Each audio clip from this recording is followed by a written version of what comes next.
Aries Girl Podcast.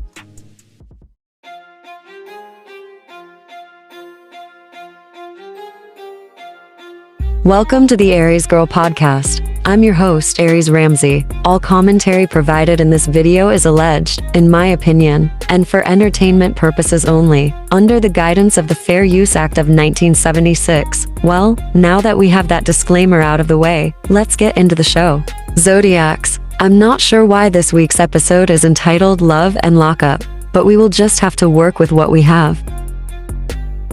The episode picked back up with turnt Tisha, full of that liquid courage, doing the absolute most at Nell's birthday party. In order to try to put an end to Tisha's and Stormy's back and forth, Nell told Tisha not to show up to Stormy's event, and then looked at Stormy and told her not to fight Tisha if she did show up. Damn. But how about Tisha blurted out that she had already RSVP'd to Stormy's party, so the argument wasn't even freaking necessary. That seemed to trigger Nell, and it definitely triggered me as well. For some reason, this made Tisha start laughing like a drunk hyena, and Stormy just covered her mouth in disbelief. Nell tells Tisha that she's on 10, approaching everyone like she's damn crazy, and that she needs to work it out with Stormy. I guess that this just prompted Stormy to get up and head on out, because she put her purse on her shoulder and proceeded to exit, stage left. But Tisha wants to stand on business and have a conversation with Nell, to which Nell tells her that she is doing the most. Now, here's where Tisha starts stuttering and muttering. I mean, she really stammered, trying to get her words out. It was giving Sylvester's Sufferin' Succotash. Tisha really trips over words when she's inebriated, and it's just not a good look for her. Take a listen for yourself. I mean, Tisha was stuttering and muttering like a stalled out car. She really stammered, trying to get her words out, and she failed miserably. We are taken to Maurice's confessional, where it appears that his pants are unzipped. He says the ladies go back and forth, and he chooses to stay out of it because sometimes you'll remain out of it, but sometimes you'll get pulled in regardless. I'm sure Maurice thought that he said something profound and philosophical here, but we all know that it wasn't. Tisha and Nell begin to go back and forth in their conversation. Meanwhile, Stormy goes back and forth with Marsau about the things said at the reunion. Apparently, Tisha is upset about the mentor comment that Nell made because she thought that they were forming a friendship, and then Tisha accused Nell of letting the fans dictate their friendship. But Nell isn't having it. It is overly obvious that Carlos King and the scriptwriters are doing their best to covertly blame the mellometers for any and everything. This narrative is more tired than the side chick and side dude narrative. The cast actually needs to talk about what is going on in their lives and stop pushing this mellometer BS, because it is tired and played out.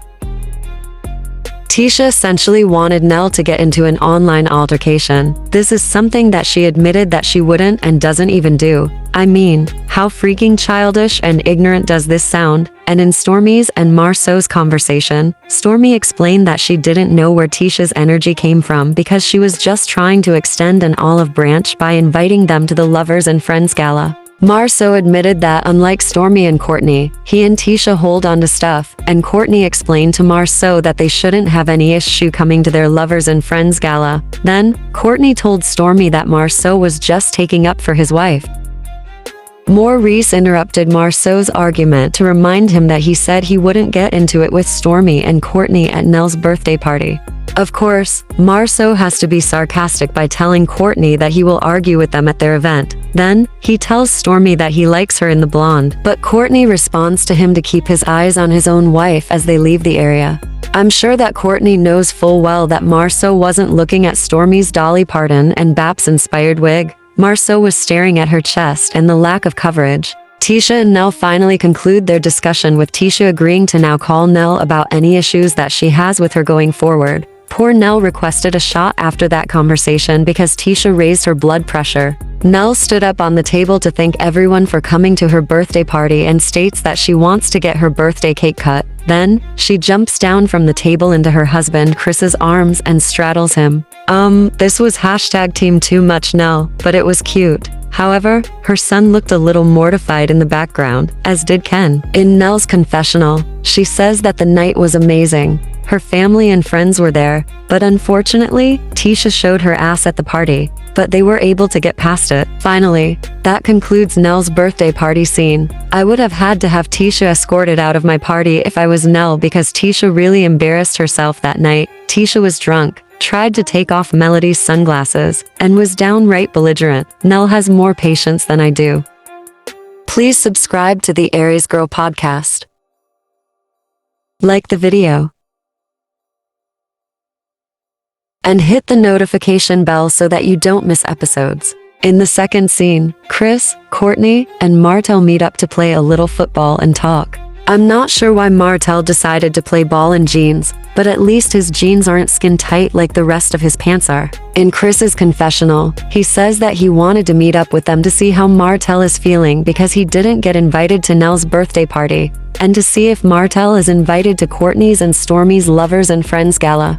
Back in scene, Martell bitched about them meeting up to play football when it is cold outside. Martell, sir, professional athletes play football outside all the time, even while it's snowing. But let's move on. As Martell speaks to them and catches up, he appears to be a little butthurt that he wasn't invited to Nell's party, and said that it appeared that she was picking sides between him and Melody. Of course, Chris disagrees with Martell, but Martell thinks that Chris is just saying that because he is married to Nell.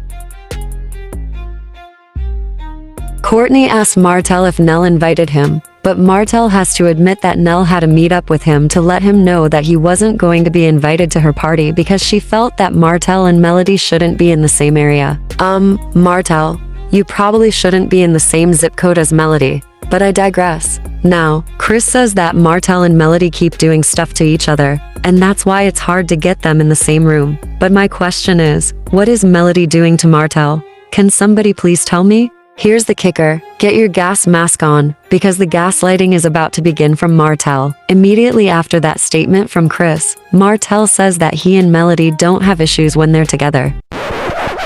Yes, you heard that correctly. Martell actually said that with a straight face. It even made Chris do a double take when he heard it. Does anyone who has watched previous episodes of Love and Marriage Huntsville need to be reminded how Martell has had fits of rage since Melody divorced him? Just go back to the Las Vegas trip or the Houston trip, hell, or just revisit one of Martell's ego trips when he's around Melody.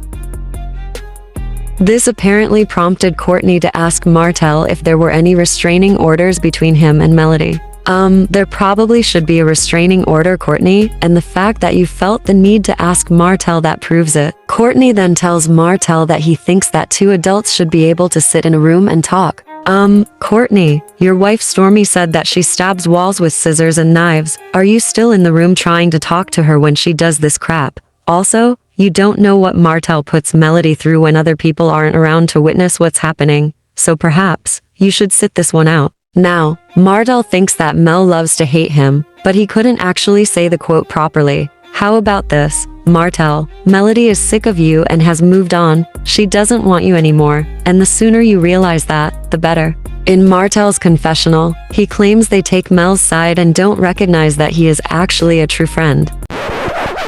Lies, lies, and more lies. Back in scene, Courtney asks Martell if he is still going to do the modeling at the gala, and Martell talks about how he is self-conscious about him not being in the best physical shape. Courtney also states that Ken and Trisha will be participating with modeling.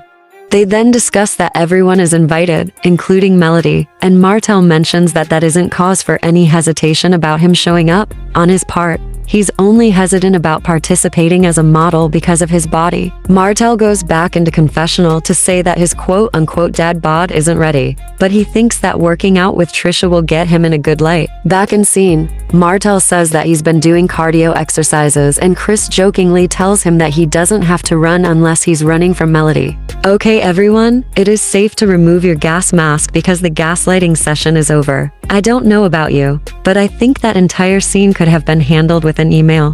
In the third scene, we meet up with Tisha and Marsau, who is just coming home from being out and about checking on job sites.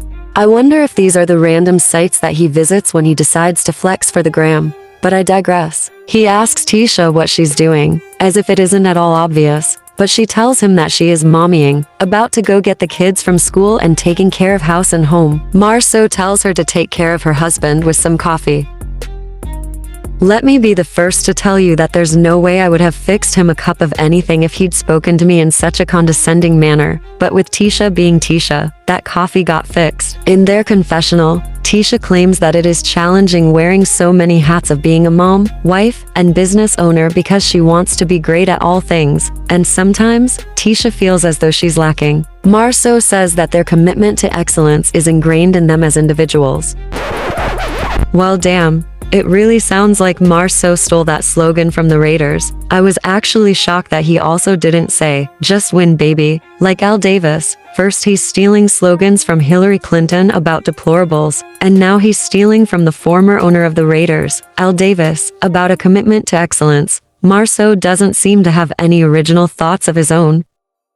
This Aries girl grew up watching her football on Sundays and still does. I immediately knew where the commitment to excellence slogan came from. Are you a Raiders fan, Marsau, or is the person who wrote your confessional script a fan of the Raiders? Regardless, the Raider Nation wants their slogan back, and I never want to hear the words "Who Dat" coming out of your mouth because I'd be extra offended for my Who Dat Nation. Anyway, enough of my football rant. Let's move on. Marsau claims that they don't have to be the best title. Tisha just has to be the best Tisha, and he'll have the best wife. My goodness. He sounds so lame to me. Back in scene, Tisha asks Marsau if he has spoken with Kimmy and Maurice about the project. I'm not sure why Marsau needed clarification on which project from Tisha, but whatever. She clarified by saying that she was referring to the project that Kimmy and Maurice wanted Marsau to bid on for the eatery. Perhaps Marsau was trying to sound booked and busy, or he just doesn't remember that scene from last week where Kimmy stated that he didn't finish projects on time. Marsau said that he had spoken to Maurice, but he hasn't received any plans from them. Tisha just doesn't want to go down the same road with Kimmy that they have been down previously, because Kimmy has already told her that if they weren't family, then she wouldn't be friends with Tisha. However, Marsau assures Tisha that they can have the project done for Kimmy on time and on budget. Marsau says that he wants people to be in a good space and segues to talk about the Black Business Expo and how they invited Melody to speak. Damn, that came out of nowhere. But I guess that there wasn't any other way to bring up the fact that they had another expo. Yeah, I said it like Tisha, without the letter X. They go back into their confessional to talk about the second expo and how they wanted a positive friend group with everyone, including Mel. Tisha said that they had their team reach out to Melody's team to secure a contract with her for speaking because Melody is a great motivational speaker. But unfortunately, Melody wasn't able to make it. Marsau then says that he doesn't think Melody's absence had anything to do with the media comment that he made about Martell, and they both think that Melody had a prior engagement. In my opinion, it sounds like Marsau is trying to cover his ass in this confessional, and I'm interested to see how this progresses in next week's episode. Back in scene, Tisha tells Marsau that Melody did want to have a conversation with him about the comment that he made pertaining to Martell being arrested. Marsau claims that Melody's and Martell's fighting impacts them because people ask them questions about Melody and Martell all of the time. Back in their confessional, Marsau said that the local media reached out to him to get a statement because there was some confusion about which bald-headed black guy named Mar was involved in that situation. Tisha said that she doesn't understand why they always get blamed for things that happen with Melody and Martell. She said that it was always them, and Marsau said that it's always him. Back in scene, Marsau says that they constantly want to put the Scots down. I don't know who this "they" is that Marsau is constantly referring to, but he claims that God always has them because everyone that says something about them ends up in a bad situation. I think he should leave God out of it because Zen Garden said something about you. Well, they just told the truth, and they seem to be doing okay. But you and Tisha, not so much. But Marsau doubles down and breaks it down by saying Mel and Martell are divorced. Louis and Tiffany went through a whole bunch of crap, and that Kiki and Amin are going through crap as well. I'm sure that Louis and Tiffany are wondering how they are in it along with the rest of us. Tisha makes it worse by telling Marsau to add Stormy to that list, because at Nell's party, people were talking about her having liquid courage, but she claims that it isn't the alcohol and that it's her. Marsau tells Tisha that getting down in the gutter makes her as low as them, and that she's not going to achieve her goals. Who is them? Marsau. Name names like you just did. Tisha tries to defend herself by saying that people keep trying to play her because she has always been so nice. Marsau then offers Tisha some feedback and says that she needs to work on accountability. but Tisha doesn't want to talk about that right now, so they decide not to have the conversation. I was really thankful that this scene was about to be over, but then Tisha asks Marsau why he has to talk about accountability. Marsau goes into confessional and says that as a husband, you're going to have to take accountability for every one of your words, regardless of whether or not you actually say them, and he's going to get in trouble for this. Back in scene, Tisha asks Marsau if he thinks that she doesn't take accountability. After a super long, uncomfortable pause, Marsau finally answers her by saying yes, and he tells her that her default is defensive, and that he has earned the right to tell her that she should do things differently. Then, magically, out of thin air, Tisha is holding Candace Dillard Bassett's triangle. Like, girl, when did you fold the triangle? Do triangles come pre-assembled? I need to know. I mean, Tisha is giving Candace Dillard Bassett a run for her money. Look at the triangle comparison. You can't tell me that Tisha didn't fold this triangle ahead of time. Tisha tells Marsau that he doesn't have to call her out about every single mistake she makes, and Marsau admits that he doesn't, despite Tisha feeling like he does. He then asks Tisha if she thinks those are the only mistakes that she makes. Marsau quickly pivots and starts using the word we, and by saying that we make mistakes in life and every now and then they need to be called out. Poor Tisha just continues to dab her eyes with Candace's triangle. Hell, I need a triangle myself, because this scene is really dragging and it's making me emotional too. What Tisha gathered from the conversation is that it doesn't matter how she feels because Marsau is going to do what he wants regardless. I said out loud, ding ding ding. You are correct, Tisha. But Marsau denies it and says they will sweep the conversation under the rug and not deal with it anymore. Marsau then walks out the door to leave, and that's where this long, boring scene finally ended. Here's some free advice. Tisha, if you continue to act like a child, people will continue to treat you like one, especially Marsau. Please subscribe to the Aries Girl podcast, like the video, and hit the notification bell so you don't miss episodes. In the fourth scene, Stormy heads to an Asian restaurant to meet up with Melody. We are immediately taken to her confessional, where she says that she wanted to check in with Melody after Tisha did the absolute most at Nell's birthday party. Stormy also wanted to see how Melody felt about her invitation to the Lovers and Friends Gala because some people can take an invitation as an attack. Mel walks in and gets seated across from Stormy, and she thanks her for attending the podcast that she did with Carlos King. Stormy told Mel that she had a good time at the podcast and that she was tipsy. She also mentioned they did great and they both talked about the Sunny and Moses surprise. Apparently, she didn't think that Carlos would have brought them out.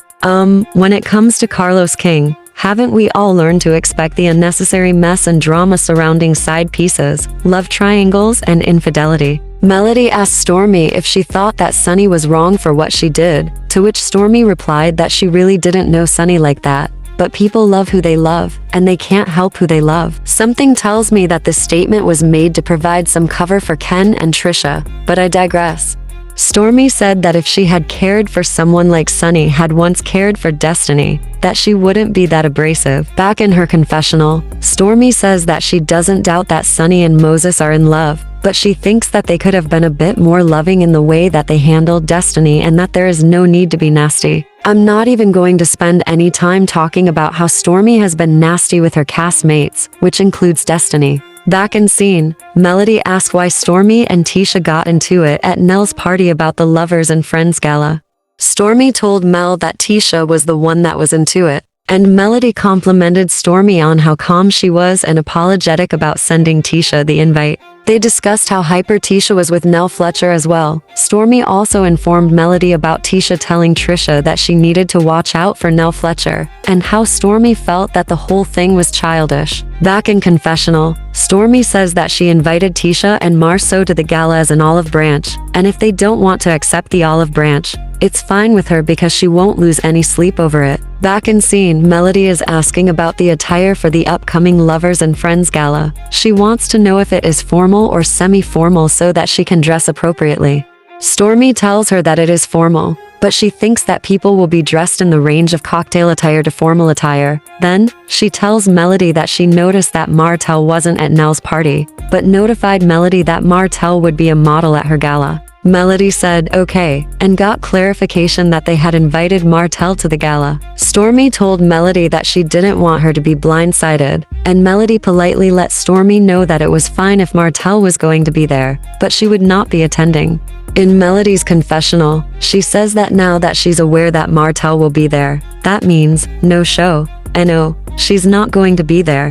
Where Martell is, Melody will not be. Back in scene, Melody tells Stormy to move how she wants to move, and Stormy says, say less, which actually ends the scene. Along with Melody not being subjected to an altercation with Martell, I'm just glad that I wasn't subjected to the possibility of seeing Stormy's areolas again during this episode. In the 5th scene, Tisha pulls up at the gym in preparation to train Martell. We are taken into her confessional where she reminds us that she told Stormy that she would train Martell in order to help him get into shape, and she can't wait to see if she is going to get the same weird vibe from him, or if she is going to get the Martell that knows her. Martell arrives, and Tisha greets him with a side hug and refers to him as her stranger friend. Martell laughs as she extends a handshake and says, "Hi, my name is Tisha." Martell explains to her that it has been a long time. In his confessional, Martell claims that he isn't looking forward to training with Tisha because he normally doesn't work out with women and because he's out of shape,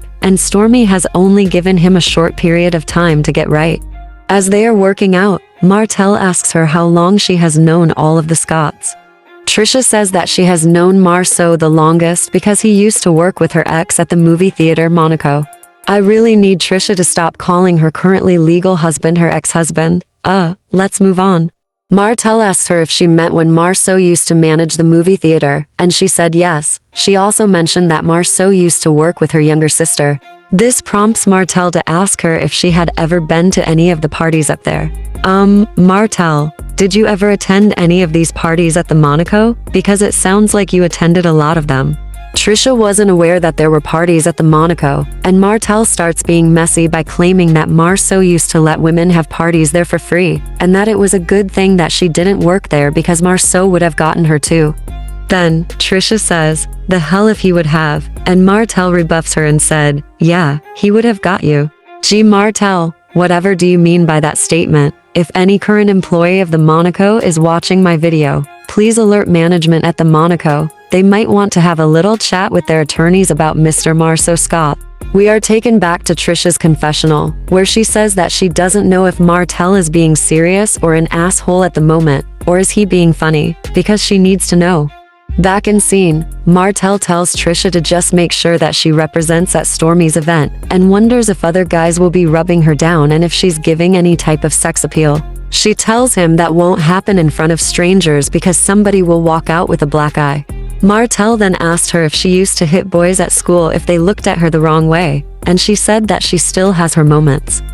He then explains that they all have their moments because he just had a moment with Chris Fletcher the other day, and Tisha told him that Chris is her mom's cousin. That made Martell walk away and start laughing, and he apparently alluded to the fact that Chris had told him about Tisha a long time ago. In his confessional, Martell said that Chris almost introduced him to Tisha. Back in scene, Tisha wanted to know what Chris said about her, but Martell refuses to elaborate.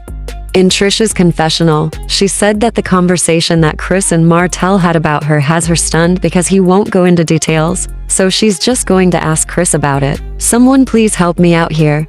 Didn't Melody and Martell meet the Fletchers after they got married? If so, why did Chris try to introduce Tisha to Martell, and in what capacity? Back in scene, Tisha asked him why he wasn't at Nell's party, and Martell had to admit that he wasn't invited. Tisha then wanted to know if he and Mel could be in the same room. Now, here is when we entered the Twilight Zone. Martell said that he and Mel have been in the same room plenty of times with no issues ever. I just don't know if Martell is a really good liar or a really good actor. I guess both can be true.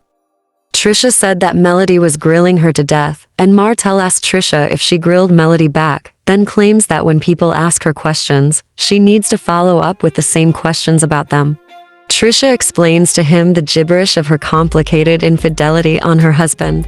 I'm going to call it like it is. Every time that Tisha tries to explain her marriage situation, it just sounds like gibberish. Tisha also told him that Nell said that they all had relationship stuff, and Martell appeared to be relieved that Nell admitted to being a side chick. Martell said that Nell started side chicks by insinuating that she was the original side chick, since it happened 30 years ago with Chris. This prompts Martell to ask Tisha if Ken was a side dude. But she says no, and Martell says that Ken is a side dude a little bit. But Tisha admits that she hates explaining it, and Martell says it's self-explanatory because she is still married and has Ken on the side, so he's a side dude.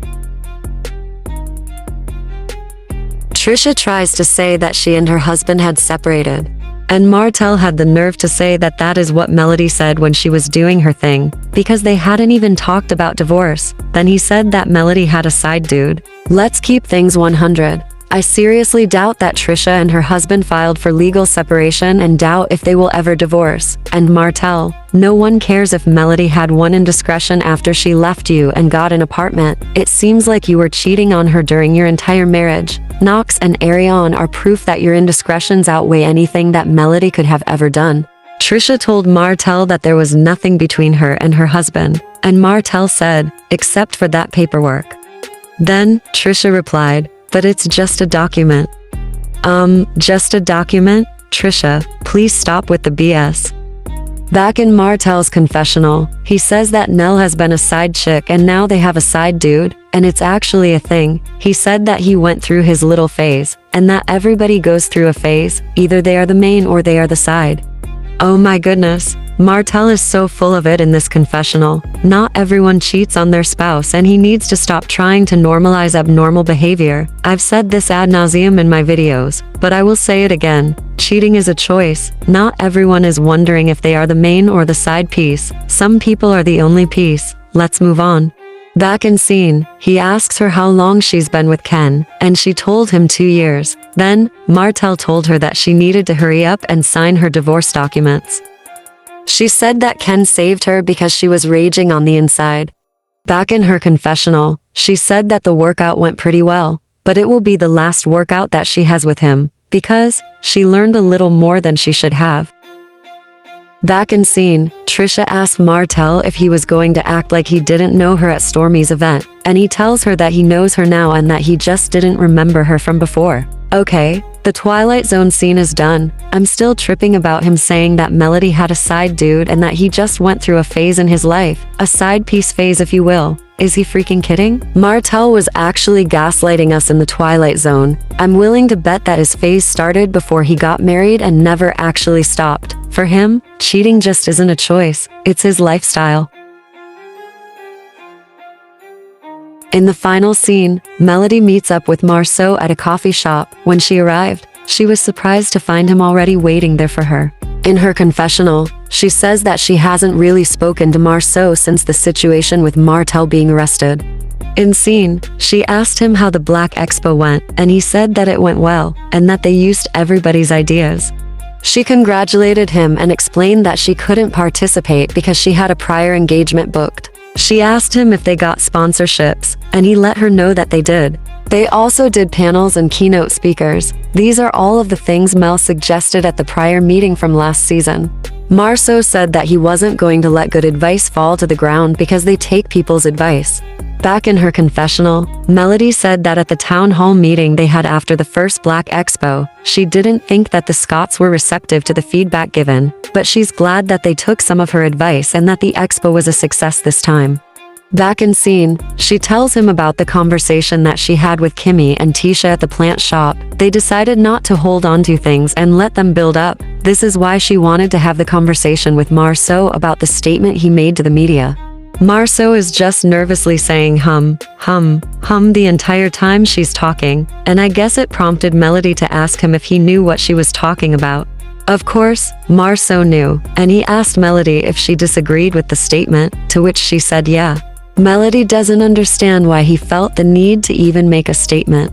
And he then tells Melody that with them being in close proximity, their lives are inextricably linked, and that people at the news station thought that he had actually gotten arrested.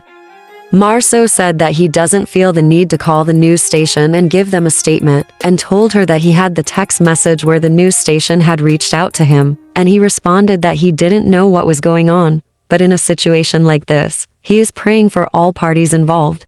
Melody then tells him that denying that it wasn't him is one thing, but he could have said nothing. Now Marsau tries weaving in the line about their names being similar and starting with MAR, but Melody didn't fall for it.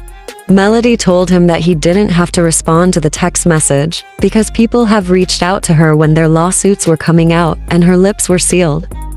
But Marsau is still trying to say that this only happened because the news media person that reached out to him is a personal friend.